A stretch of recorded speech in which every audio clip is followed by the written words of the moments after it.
Hi అండి, నేనైతే బాగున్నాను. మీరు కూడా బాగుండాలని మనస్ఫూర్తిగా అయితే కోరుకుంటున్నాను. ఈరోజైతే మల్లపప్పు అయితే ఉండాలండి మా పల్లెటూరు పద్ధతిలో. చూడండి, మేమైతే ఇలాగే వండుకుంటామండి.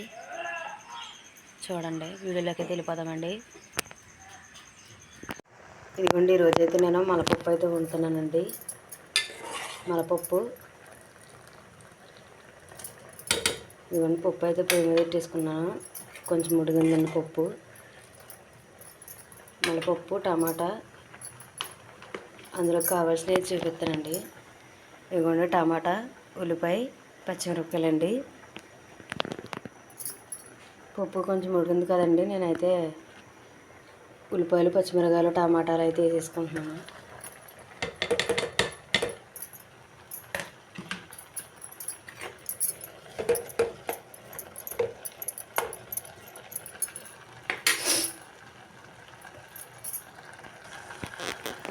ఇదిగోండి, కొంచెం చింతపండు అయితే నానబెట్టుకున్నాను పప్పులోకి. మల్లపప్పు అంటే చాలా బాగుంటుందండి. మా పల్లెటూరులో మా పద్ధతిలో అయితే మేము వండుకుంటామండి. ఇలాగా మేము తినేవి అయితే ఇయ్యానండి. ఈ పప్పు అయితే ఉడికిద్దామండి కాసేపు. ఇదిగోండి, ఉల్లిపాయలు, పచ్చిమిరపకాయలు అయితే, టమాటా కూడా ఉడికిపోయిందండి. నేనైతే ఇప్పుడైతే చింతపండు పులుపు అయితే వేసేసుకుంటున్నాను.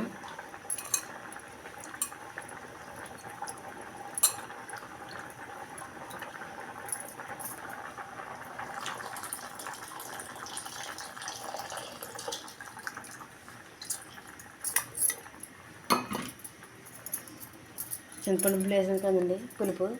ఇప్పుడైతే ఉప్పు, కారం అయితే వేసుకుంటున్నాను.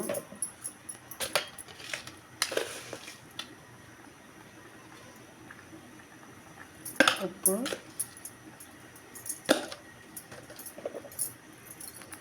పసుపు,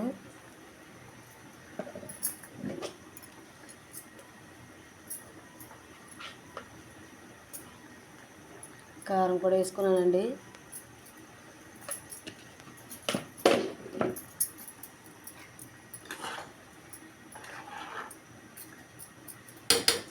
సేపు అయితే ఉడికాక తాలింపు అయితే పెట్టుకుంటానండి. ఇదిగోండి, పప్పు అయితే ఉడికిపోయింది. చింతపండు పులుపు కూడా వేసుకున్నాను కదండి. ఇప్పుడు తాలింపు అయితే పెట్టేసుకుంటున్నాను నేను. ఇదిగోండి,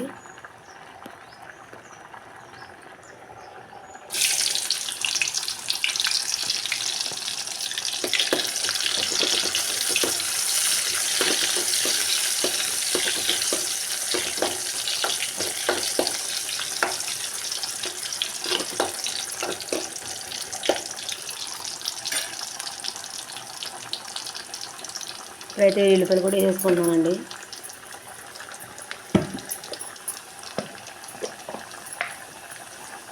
జీలకర్ర కూడా వేసుకుంటున్నాను.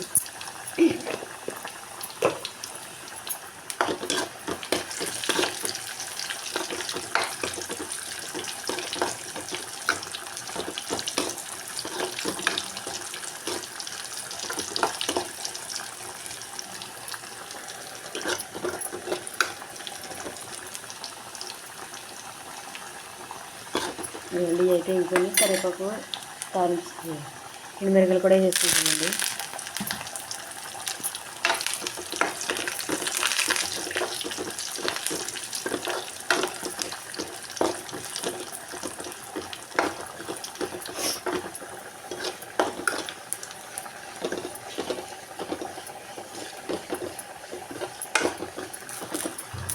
ఇవన్నీ మొత్తం అయితే వేసుకొని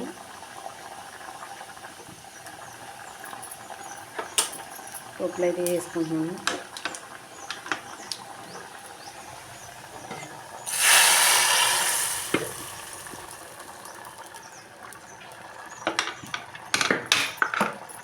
పప్పు అయితే రెడీ అయిపోయిందండి.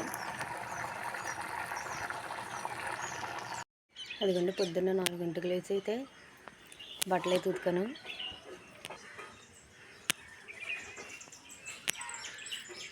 ఇవన్నీ ఉతికిన బట్టలేనండి.